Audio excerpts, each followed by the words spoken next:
Good evening, sir. My name is Sejal Yadav. My question is, the Muslim brethren in India, why do they refrain from saying Vande Mataram?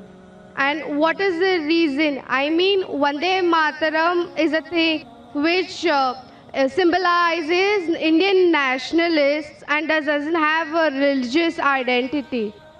Sister Voida, yesterday you were there in the program? No, sir. Because this question was asked by another sister yesterday. But since you were not yesterday, I'll repeat my answer. The sister asked the question that why do Muslims refrain from saying Vande Mataram? Before I give the answer, why do Muslims refrain? I would give some advice that even the Hindus should refrain. Why? Because it goes against the scriptures. As I mentioned earlier,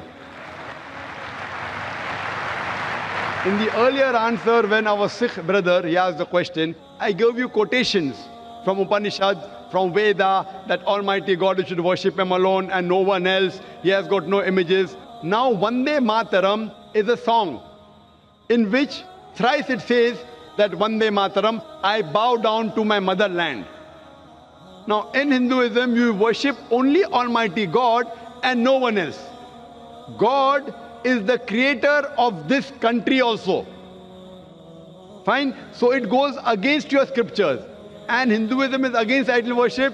Hinduism says you bow down only to Almighty God and no one else. You worship Him alone, no one else. So besides Muslim, first I would like to say, it goes against the Hindu scriptures. You ask any Hindu scholar, if you ask a layman or a laywoman who's unaware of the Hindu scriptures, they may not know it goes against. Coming to nationality, I'll tell you afterwards.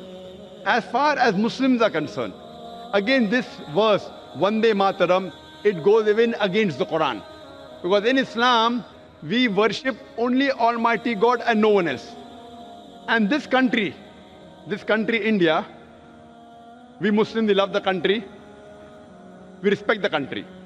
We follow the laws of the country. As long as the law of the country do not go against the law of the Creator Almighty God, we have no objection in following any law of any country. But if the law of the country contradicts against the law of Almighty God, then we don't follow.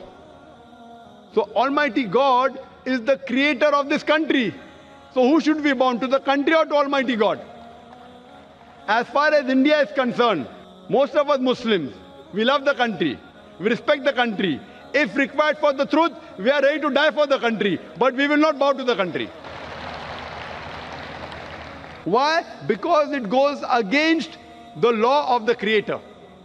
Similarly, no Saudi should bow to Saudi Arabia also. Don't think this is only by Indian Muslims.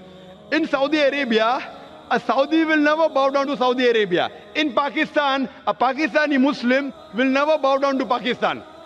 It is not a special law for India because Saudi Arabia is not superior than Allah subhanahu wa ta'ala. Pakistan, the name may be Pak, but it is not superior to Allah subhanahu wa ta'ala. So this law is the same. And the concept is that we too love the country. But if it contradicts, for example, in Islam, we consider after Allah and the Messenger, in this world, the person who we respect maximum is our mother. Our mother bore us in a womb for 9 months. We love her. We respect her. We are to die for her. But we can't bow down to her also. When I cannot bow down to my biological mother, where is the question of me to bow down to this land? Why? Because neither my biological mother, neither this land of mine is superior to the Creator. Furthermore, there are 12 lines in the Vande Mataram. 3 is Vande Mataram, which is against Quran and Hadith. Similarly, there are attributes given to Almighty God about Durga, about Lakshmi, about wealth, etc., which contradicts against the concept of Islam. So because it goes against, it is belittling God. So I will not belittle my Creator just for this country. But I love the country. That does not mean that I do not love the country. And this song was written by whom?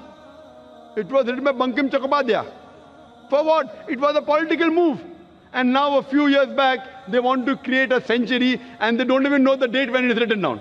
It is more for political motives, that the Indian politicians want to make a thing. But these Hindu Indian politicians don't know that they're going against their own Veda by making a political issue. Hope that answers the question. Thank you, sir.